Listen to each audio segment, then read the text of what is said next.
BSc limited के video की शुरुआत हम कुछ अलग तरीके से करेंगे। कुछ इन्वेस्टर्स के 2 कमेंट मेरे पास है। वैसे मैं टोटल 3 कमेंट्स यहाँ पर लेने वाला था, लेकिन मनी कंट्रोल पर जल्दी से रिफ्रेश हो जाता है, तो मेरे पास टोटल 2 कमेंट्स यहाँ पर बचे हुए हैं। ये जो आप स्क्रीन पर देख रहे हो, ये कुछ इन्वेस्टर्स के हैं रैंडमली। ठीक है, तो शुरुआत करते हैं आज के इस वीडियो को। बहुत अलग होने वाला है वीडियो, मजा आएगा आप लोगों को, काफी कुछ जानने और सीखने को भी मिलेगा। It is really testing for people to be with BSE stock. What is happening is not known for retail investors and clueless what to do in this situation. देखो यार, अगर आपके दिमाग में भी इसी तरह का सवाल है that what is happening is not known for retail investors and clueless what to do in this situation. अगर आपको भी नहीं मालूम है कि BSE में इस समय क्या हो रहा है, और अगर आप भी क्लूलेस हो बिल्कुल, तो कमेंट बॉक्स में यस जरूर लिखना, क्योंकि इस वीडियो के आखिर में मैं आप लोगों के साथ पूरा एक कंक्लूजन रखने वाला हूं, ताकि सब चीजें हमें समझ आ सके कि गिरावट आती है तो क्यों, तेजी आती है तो क्यों। ठीक है, आगे बढ़ते हैं। NSE IPO is killing this stock momentum. This is not fair to market players when something going good, but never ever thought BSE is such a weak stock given good fundamentals and prospects bright as people say. Next step, BSE should announce split of the share. Randomly कुछ भी लोग कुछ भी कहते हैं, seriously. फिलहाल NSE limited का IPO market में आएगा, NSE लिस्ट हो जाएगा, BSE के लिए खतरा। इस तरह की चीजें आप लोग रैंडमली सुनते होगे अलग अलग जगह पे, कहीं पे सुनते हो, कहीं पे न्यूज, कहीं पे आर्टिकल्स आप देखते होगे, कहीं पे किसी की सोशल मीडिया पे पोस्ट देखते होगे। आप लोगों ने जरूर सुना होगा कि NSE का IPO आएगा तो BSE लिमिटेड खत्म हो जाएगा, लेकिन ऐसा आज की डेट तक नहीं था। बेसिकली ऐसा आज से 3 दिन पहले तक नहीं था, लेकिन पिछले 3 दिनों में ऐसा क्या हुआ है कि BSE लिमिटेड पर जो खतरे की बात होती है वो एक्चुअली में नजर आई है। NSE का IPO आने से BSE लिमिटेड को बस इतना सा खतरा था कि भैया थोड़ा बहुत वॉल्यूम के ऊपर इंपैक्ट पड़ जाएगा, लेकिन अल्टीमेटली जो ट्रांजैक्शन चार्जेस थे ना, वो BSE लिमिटेड के बढ़ते, ये पॉजिटिविटी थी। तो आज से 3 दिन पहले तक कोई खतरा नहीं था BSE को। NSE की IPO आएगा, ये जब भी खबर मार्केट के अंदर आती थी ना, BSE लिमिटेड 4 से 3% बढ़ जाता था। कभी आप लोगों ने नोटिस किया? लेकिन इस बार ऐसा नहीं हो रहा। इसके पीछे रीजन देखो ये है कि NSE क्या कह रहे हैं। NSE कह रहा है कि भैया हम जो अपनी लिस्टिंग है ना, वो BSE पर ही करेंगे, लेकिन हम जो बैकडोर होता ना, वहां से अपनी ट्रेडिंग अपने प्लेटफॉर्म पर भी करवाएंगे। ये कहना है NSE लिमिटेड का। 3 दिन पहले स्टेटमेंट आया था, मैंने आप लोगों के साथ डिस्कस भी किया था उस दिन कि क्यों BSE लिमिटेड में आपको टेंशन देखने को अब मिल रही है, पहले अभी तक नहीं दिखती थी। तो अब ये खतरा यहां पर है कि सेल्फ लिस्टिंग बार्ड जो है, एक रूल है कि भैया अब BSE लिमिटेड BSE पर अपनी लिस्टिंग नहीं कर सकता, NSE पर अपनी लिस्टिंग नहीं कर सकता, ये एक रूल है। अब इस रूल को तो मेंटेन कर रहा है NSE, लेकिन कह रहा है कि भैया ट्रेडिंग हम करवाएंगे बैकडोर से। ये कुछ अलग चीजें हैं, मैंने आप लोग के साथ डिस्कस करी थी पहले भी। अब नेक्स्ट पॉइंट पे एक बार यहां पर आओ। अब ये वाला पॉइंट आता है, यहां पर जो है ये मतलब फ्रॉम बैकडोर ट्रेडिंग करवाने के लिए NSE लिमिटेड को जो है सेबी के रूल्स और रेगुलेशंस के जरिए गुजरना पड़ेगा। ठीक है, मतलब प्रॉपर नोटिफिकेशंस और नोटिस लेने पड़ेंगे सेबी से कि भैया हम ये करवा सकते हैं कि नहीं करवा सकते। अगर नोटिस मिल जाते हैं तो NSE लिमिटेड के लिए अच्छी खबर, लेकिन BSE के लिए वहां पर ट्रांजेक्शंस और वॉल्यूम्स के ऊपर सबसे ज्यादा इंपैक्ट पड़ेगा। और मैं आपको एक चीज और बताता हूं, अगर आप क्लूलेस हो कि भैया NSE लिमिटेड के लिस्ट होने से आपको ऐसा लगता है कि BSE पर खतरा है, मैंने अभी आपको पूरा चीज बता दी कि पहले तक नहीं था, लेकिन 3 दिनों से ये पॉइंट चल रहा है मार्केट के अंदर, तो इसलिए आपको अपडेट खराब पड़ती देखने को मिल रही है। लेकिन अगर आप NSE को हटा देते हैं एक टाइम के लिए, BSE लिमिटेड तो जुलाई के महीने से गिर रहा है, इनफैक्ट जून के लास्ट वीक से। तो बहुत सारे रीजंस मार्केट के अंदर ऐसे हैं जिसकी वजह से BSE लिमिटेड में गिरावट है। सबसे बड़ा रीजन उनमें से RBI का नया प्रोप्राइटरी ट्रेडिंग रूल। देखो एक चीज बहुत ध्यान से नोट करना, MCX लिमिटेड पर प्रोप्राइटरी ट्रेडिंग रूल का कोई इंपैक्ट नहीं पड़ा, सबसे ज्यादा इंपैक्ट पड़ा BSE लिमिटेड पर, क्योंकि MCX लिमिटेड का डेरिवेटिव डाटा अलग है, उसका डेरिवेटिव प्लेटफॉर्म बढ़ता चला जाता है, कमोडिटीज उसके बढ़ते हैं। ठीक है, इसलिए NSE का IPO आएगा, भले ही NSE अपनी प्लेटफॉर्म पर ट्रेडिंग करवाए ना करवाए, MCX को उससे फर्क नहीं पड़ता।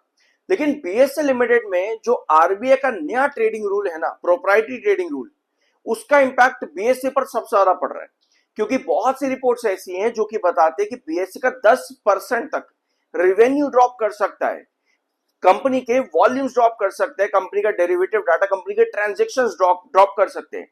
तो अगर आप क्लूलेस हो बिल्कुल कि भैया क्यों गिर रहा है पता नहीं चल रहा, तो इसके पीछे ये वाली खबर सबसे बड़ी है, आपको इसके बारे में मालूम होना चाहिए। लेकिन देखो, मैं आपको एक चीज और बता दूं, जरूरी नहीं है कि हमको हर चीज के बारे में मालूम पड़ जाए, क्योंकि सब चीज हमारे सामने लिखी तो नहीं होगी हर समय, है ना।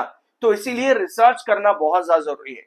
किसी भी कंपनी पे आप देखते हो गिरावट है या तेजी है, तो किस रीजन से है, आप इसको पहले रिसर्च किया करो, ठीक है ना। भले ही मुझे लगता है कि ये बातें लोग व्यूअर्स को बहुत बेकार लगती है, व्यूअर्स जरूर सोचते हैं कि भाई ये क्या बकवास कर रहा है, ऐसा कुछ भी नहीं होता वगैरह वगैरह। अगर आपको ये बातें बकवास लग रही हैं तो मैं आपसे बस छोटी सी रिक्वेस्ट करूंगा कि रिसर्च आपके लिए ही अच्छा है, एक इन्वेस्टर के लिए जरूरी है रिसर्च, इससे किसी और का फायदा नहीं होगा, हमारा खुद का ही फायदा होगा। अब आते हैं आपके नेक्स्ट पॉइंट पे, ब्रोकरेज हाउसेस और मार्केट एक्सपर्ट्स का यहाँ पर क्या कहना है बीएससी को लेकर के।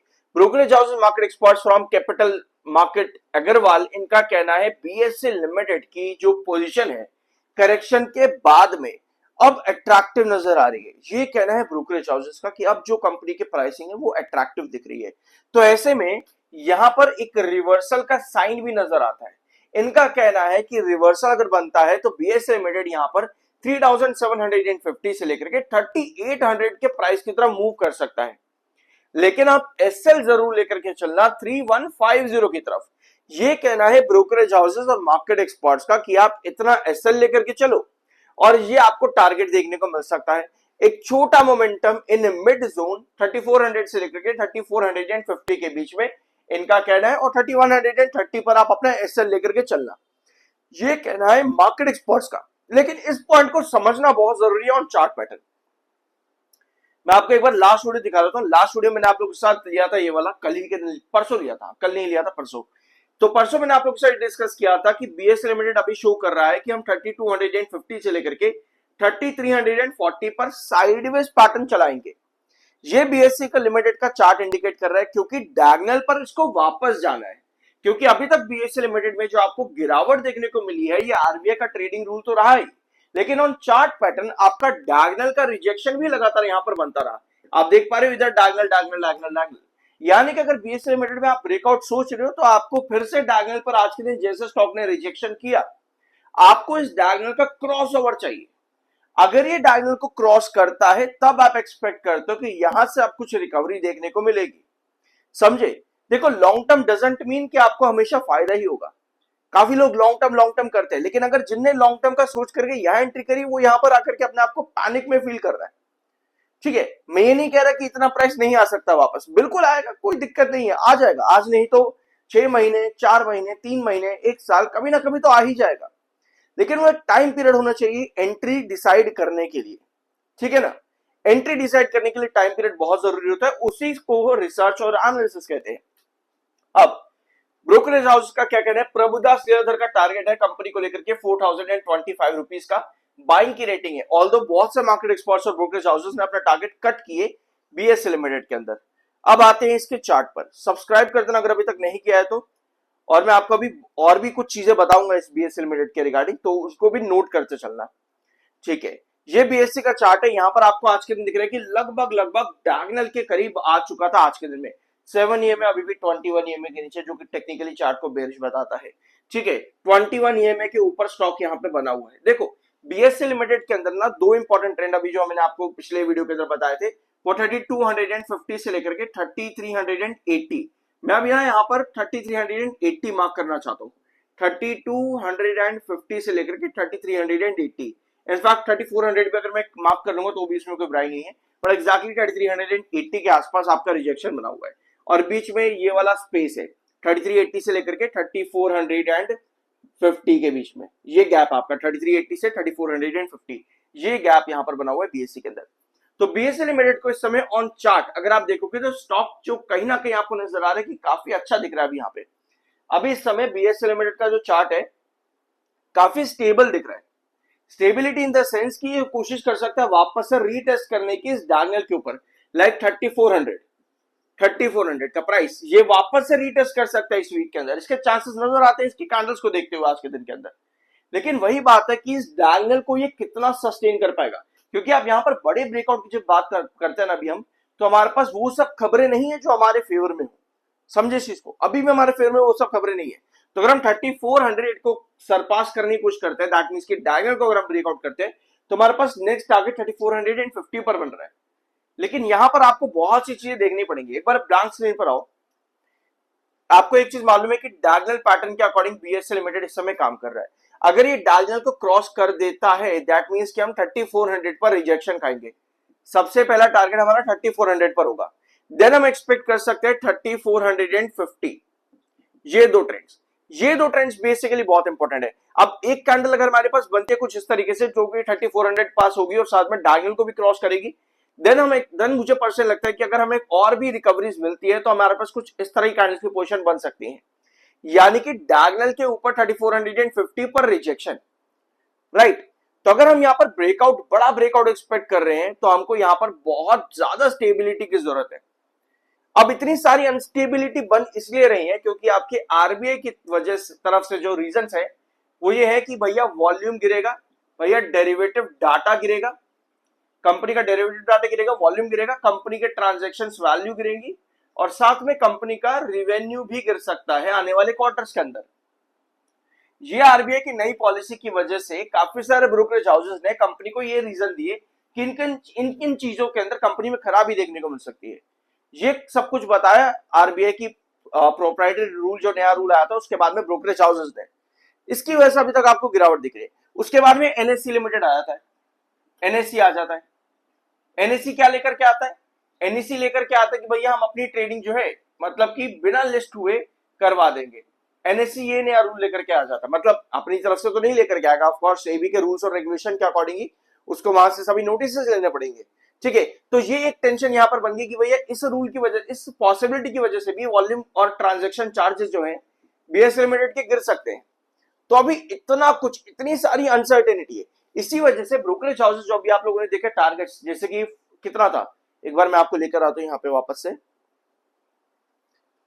जैसे इधर देखो 4025 का टारगेट प्रभुदास लीलाधर ने रखा है यहाँ पे, राइट। नेक्स्ट आपके पास आते हैं 3400 से लेकर के 3450। यहाँ पर अग्रवाल ने भी इतना टारगेट इधर रखा हुआ है कंपनी बीएसए लिमिटेड के रिगार्डिंग, और एसएल यहाँ पर रखने की बात करिए। तो जितना भी चार्ट अभी यहाँ पर फॉर्म किया अभी हम लोगों ने ब्लैंक स्क्रीन के ऊपर, उन सारी चीजों के अकॉर्डिंग जो पॉसिबिलिटी बनती है वो यही है कि डायगोनल को कहीं ना कहीं बीएसए लिमिटेड वापस से रीटेस्ट करने की कोशिश करेगा, और फिर बाद में आपको फिर से मतलब कॉन्जिक्यूटिवली स्टेबल कैंडल चाहिए होगी, 3450 के टारगेट्स आपको देखने को मिल सकते हैं। इसकी कुछ पॉसिबिलिटी यहाँ पर बन रही है बीएसई में, यानी कि अगर आप न्यूज अब भी हमारे लिए मिसिंग हो जाती है एनएससी के रिगार्डिंग, मार्केट में न्यूज ना आए, कुछ भी ऐसी न्यूज ना आए जो कि खराब हो, तो हम एक्सपेक्ट कर सकते हैं ये दो टारगेट्स अचीव होने के लिए। बट फिर वही बात आ रही है कि इन सभी टारगेट्स को फर्दर और ब्रेकआउट करने के लिए आपको बहुत सी चीजों की जरूरत है। तो देखते हैं बीएसए लिमिटेड इस समय क्या कर पाएगा, क्या पोजीशंस देखने को मिल सकती हैं। अभी की जो पॉसिबिलिटी है आने वाले कुछ सेशंस के लिए वो मैंने अभी आपको यहाँ पे बता दी, और जिन रीजन से गिरावट मिली, क्योंकि देखो मार्केट में ना क्लूलेस होना सबसे खराब है, क्लूलेस होना सबसे खराब है।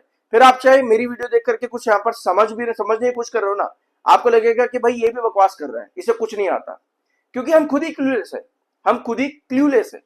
तो इसलिए हम किसी की अगर बात सुनेंगे भी ना, अगर वो सही भी बता रहा है तो भी आप कहोगे कि भैया नहीं, ये तो पागल, इसे कुछ नहीं आता। समझ इस चीज को। इसलिए मैं आपको हमेशा कहता हूं कि रिसर्च बहुत जरूरी है और एनालिसिस बहुत जरूरी है। अगर कहीं आप देख रहे हो कि गिरावट है तो आप, गूगल है आपके सामने, उस पर रिसर्च करो कि भाई ये क्यों गिर रहा है, इस कंपनी पे कोई केस तो नहीं चल रहा, आगे कोर्ट केस डाल दो, आगे सर्विलेंस डाल दो। इतने सारे कीवर्ड्स होते हैं गूगल पर सर्च करने के लिए, इतनी चीजें हैं रिसर्च करने को। अगर आप देख रहे हो कि स्टॉक में गिरावट है तो क्यों है, अगर आप देख रहे हो किसी पे तेजी है तो क्यों है, रीजंस पता होना बहुत जरूरी है, और वो पता चलते हैं रिसर्च से। कुछ नया जानने को मिला और सब्सक्राइब करते जाना, वैसे नहीं करोगे मुझे मालूम है, फिर भी मिलता अगले वीडियो में।